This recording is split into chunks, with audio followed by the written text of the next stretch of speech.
ছাড়তে পারোনি, তাই না? সেই ছোটবেলা থেকে একসাথে বড় হয়েছি, তাই ওকে ছাড়া আমার কিছুই ভালো লাগে না। আপনি যদি অনুমতি দেন তাহলে এখানে বোনের সাথে কয়েকদিন থাকতে চাই।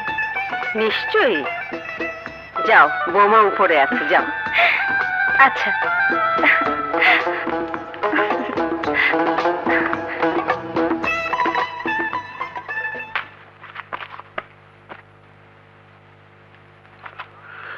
সালাম বেগম সাহেবা।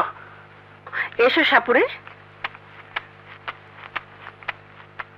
বেগম সাহেবা, এত সাত সকালে আমাকে জরুরিভাবে ডেকে পাঠিয়েছেন, কিছু হয়েছে? হ্যাঁ, সকালবেলা মোহন আর বৌমাকে অনেক ডাকাডাকির পরও দরজা খুলছিল না, তাই ভয় পেয়ে তোমাকে ডেকে আনতে পাঠিয়েছিলাম। এখন সবকিছু ঠিক আছে তো? হ্যাঁ, তুমি বসো। এত সকালে যখন এসেই পড়েছো তখন নাস্তা খেয়ে যাও। আচ্ছা। জরিনা, জি, যা বৌমাকে নিচে আসতে বল। আচ্ছা। তুই এসেছিস, খুব ভালো হয়েছে। ও হ্যাঁ, তোর মনের মানুষের কথা তো আমাকে আর কিছুই বললি না। কি? ওকে আমি ভুলে গেছি। ভুলে গেছিস? হ্যাঁ রে, ওকে শুধু আমি ভালোবেসেছিলাম, কিন্তু আমি ওর মনের কথা বুঝতে চেষ্টা করিনি। বলিস কি? ছোট বেগম সাহেবা, বড় বেগম সাহেবা আপনাকে নিচে যেতে বলেছেন। তুমি যাও, আমরা আসছি।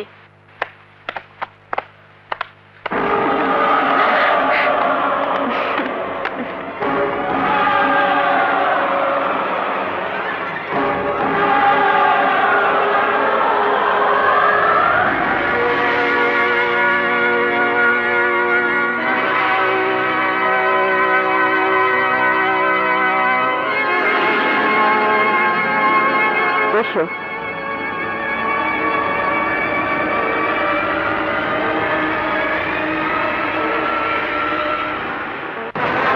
সালাম ছোট বেগম।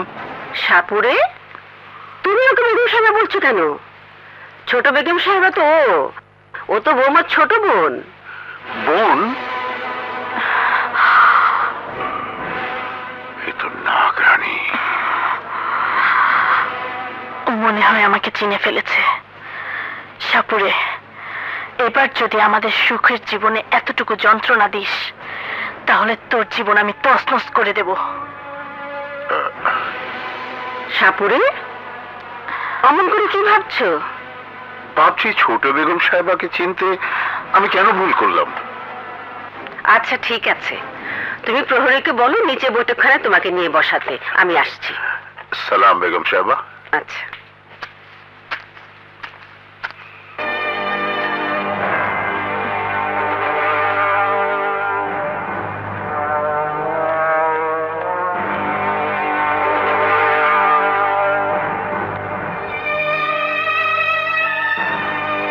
সাপুরে, তোমাকে বৌমার অলক্ষ্যে এখানে পাঠিয়েছে একটা প্রশ্ন করার জন্য। কি প্রশ্ন?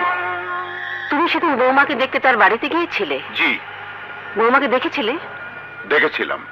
যদি দেখেই থাকো তাহলে আজ বৌমাকে চিনতে তোমার ভুল হলো কেন? ভুল আমি করিনি, ভুল আমাকে বুঝিয়েছিল। কি ভুল বুঝিয়েছিল? সে কথা না জেনে শুধু জেনে রাখুন, নাগরাজ আর নাগরানী মানুষের রূপ ধারণ করে এখন এই মহলেই বসবাস করছে। এই মহলে? তাহলে বলো ওরা কারা, বলো। আপনি নিজের চোখে না দেখলে বিশ্বাস করতে পারবেন না। শুনুন, আজ বছরের শেষ পূর্ণিমা।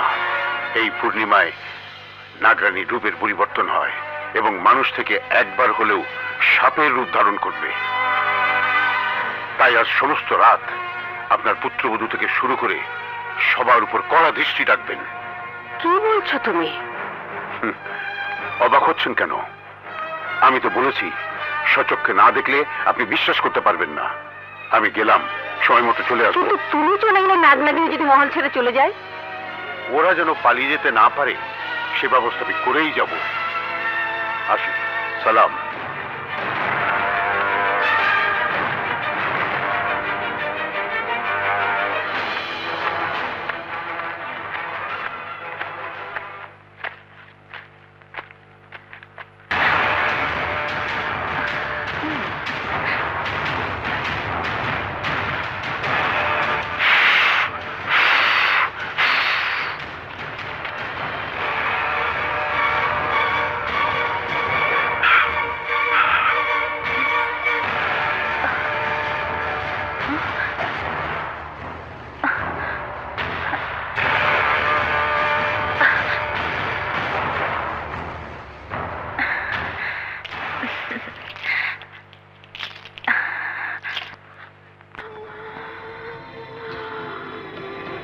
আজ বছরের শেষ পূর্ণিমা।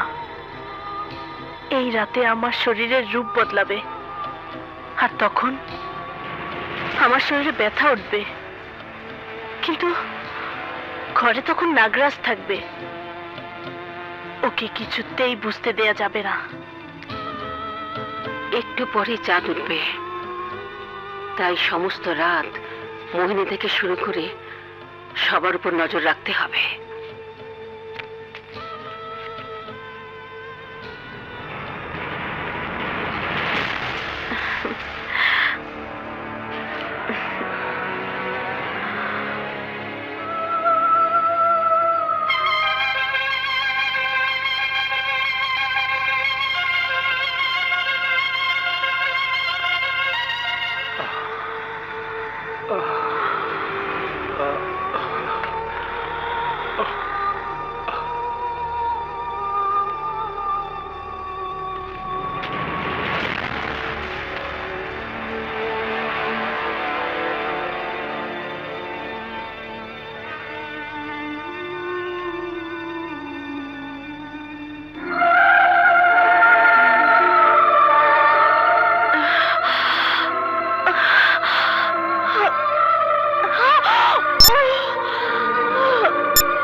আমি কি দেখলাম? কি দেখলাম? যা দেখেছেন তাই সত্যি।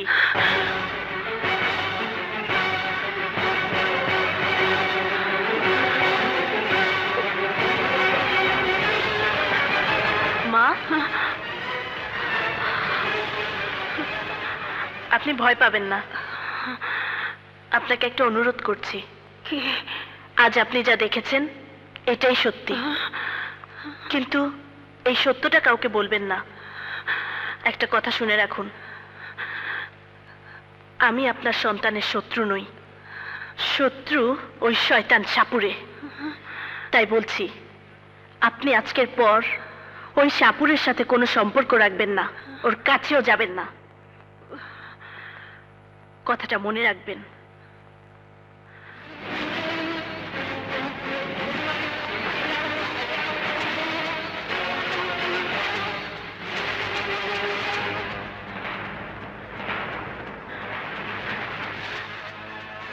আমার আমার পুত্রবধূ সাপ।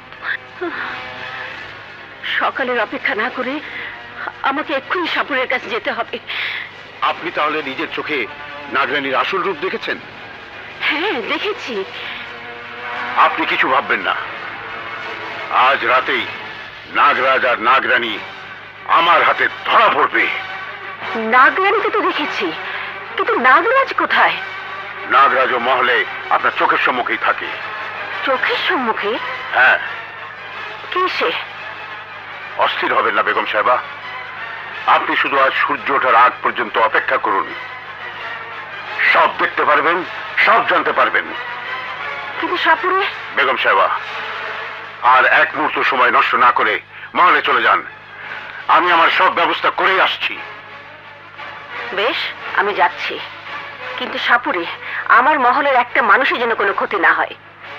আপনি নিশ্চিন্তে চলে যান। আর একটা কথা, আপনার ছেলেকে নিয়ে নাগরানী যদি মহল থেকে কোথাও বাইরে যেতে চায়, তাহলে আপনি ওদের যে কোনো অজুহাতে বেরোতে দেবেন না। যদি বেরোতে দিয়েছেন, তাহলে নাগরানী ওকে নিয়ে আর কোনোদিন মহলে ফিরবে না। এবার আপনি যান, আমার এখন অনেক কাজ করা বাকি আছে। বেশ, আমি যাচ্ছি।